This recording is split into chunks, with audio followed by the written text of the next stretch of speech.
شرم خدمت مادر پدر کن حسب شرم تاکہ بشیر تو عالم نکبینام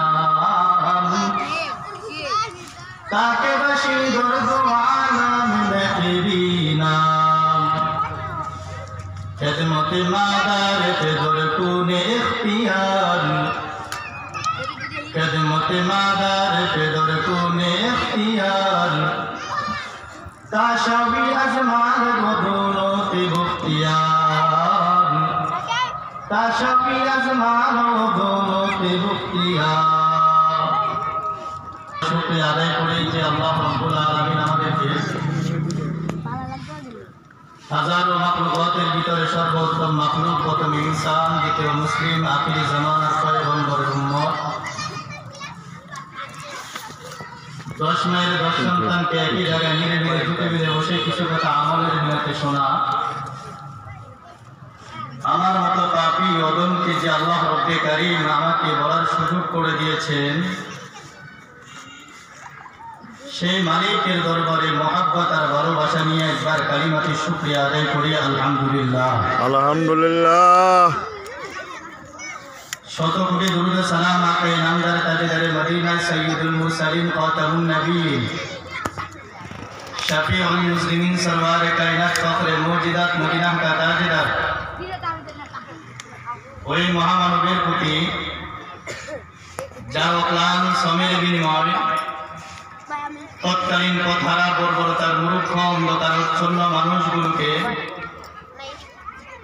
সোনালী আখলাকে পরিণত করে ইসলাম আমাদের পর্যন্ত পৌঁছে দিয়েছেন। সহজ কথা বলতে মায়ের গর্ভের মাধ্যম দিয়ে দুনিয়াতে আসার পর যার অবদান যার ত্যাগের বিনিময় আমরা ইসলাম ধর্ম পেয়েছি সেই মানবকুলের সেরা মানবের প্রতি একবার দুরূদ শরীফ পাঠ করে সাল্লাল্লাহু আলাইহি ওয়াসাল্লাম।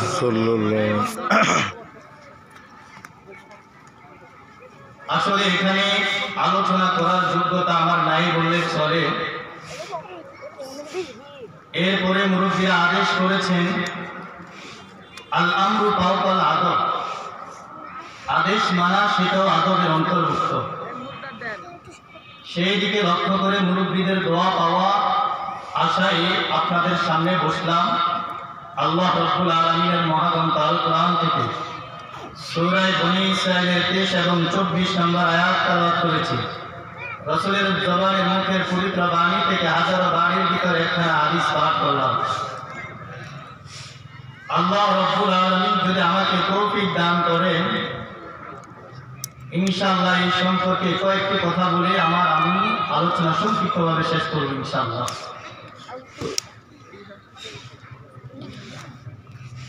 পৃথিবীতে মানুষের আগমনের দুইটা কারণ বা মাধ্যম রয়েছে। তার ভিতরে একটা হলো মূল, সেটা হচ্ছে আল্লাহ রাব্বুল আলামিনের ইরাদা, যে আল্লাহ রাব্বুল আলামিন চেয়েছেন আমি আর আপনি দুনিয়াতে আগমন করি। আরেকটা মাধ্যম হলো যে পিতামাতাকে আল্লাহ রাব্বুল আলামিন মাধ্যম বানাইয়া আমাকে আপনাকে দুনিয়াতে পাঠানো। তাহলে আল্লাহ রাব্বুল আলামিন চেয়েছেন, ইরাদা করেছেন, ইচ্ছা করেছেন বিদায় আমি মায়ের মাধ্যম দিয়া মা বাবাকে মাধ্যম বানাইয়া আল্লাহ আমাকে দুনিয়াতে পাঠাইছে। এখন কথা হলো তাহলে কি আল্লাহ রাব্বুল আলামিন পিতামাতা ছাড়া কি মানুষ সৃষ্টি করতে পারেন না? যাদের বিবেকে প্রশ্নগুলো আসে তাদেরকে আমি পিছনের ইতিহাস স্মরণ করিয়ে দিতে চাই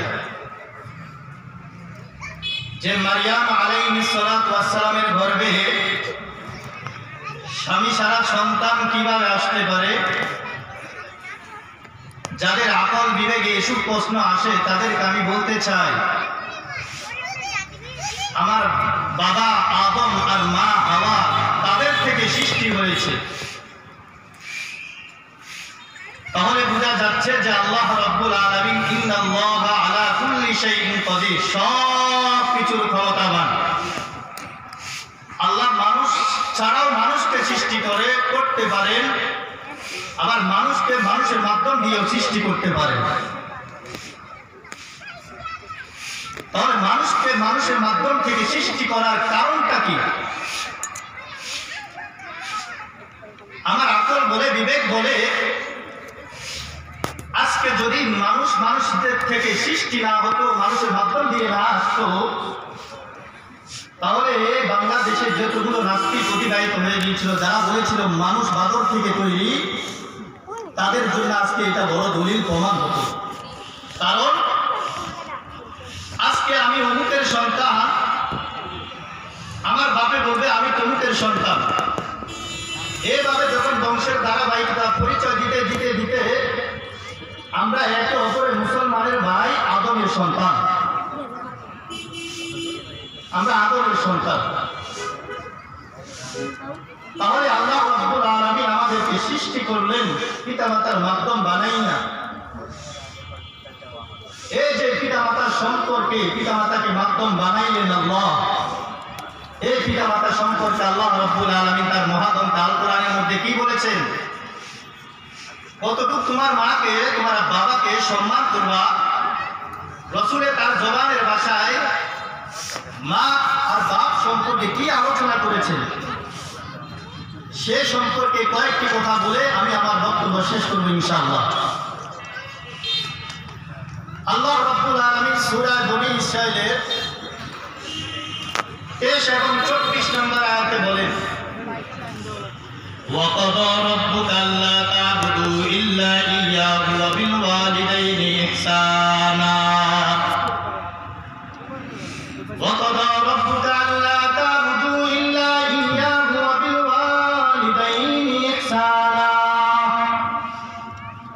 إِمَّا يَبْلُغَنَّ عِندَكَ الْكِبَرَ أَحَدُهُمَا أَوْ كِلَاهُمَا فَلَا تَقُل لَّهُمَا أُفٍّ وَلَا تَنْهَرْهُمَا وَقُل لَّهُمَا قَوْلًا كَرِيمًا।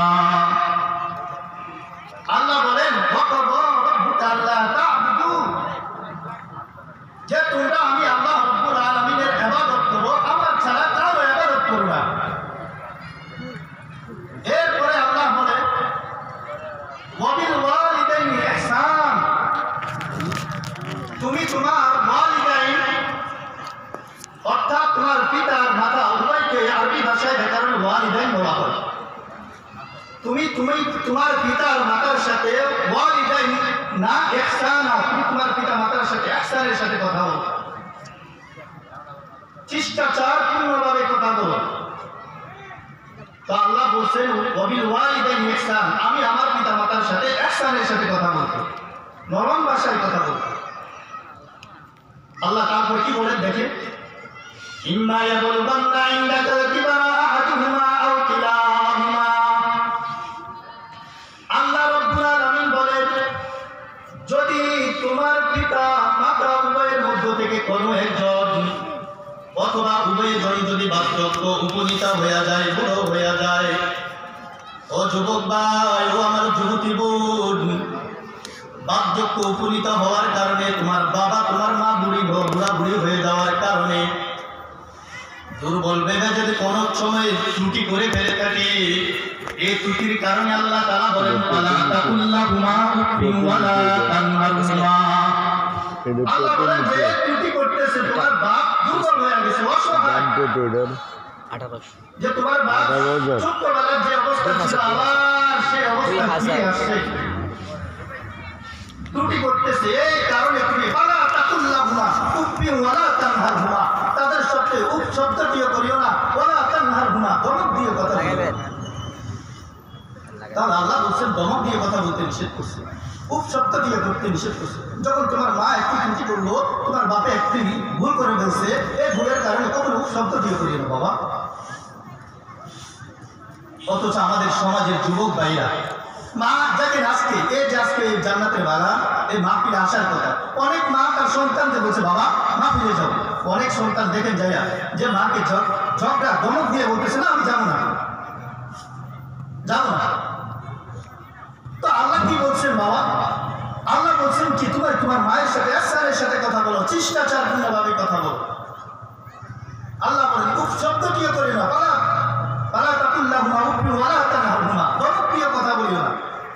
তাহলে আমি আমার মায়ের সাথে কিভাবে কথা বলবো, বাপের সাথে কিভাবে কথা বলবো? আল্লাহ বলেন ওয়াকুল্লাহুমা কাওলান কারীমা। আল্লাহ বলেন সম্মানের সাথে কথা বলো। ওরা কেমন সম্মানের সাথে? ওয়াকফিজ লাহুমা জানাহা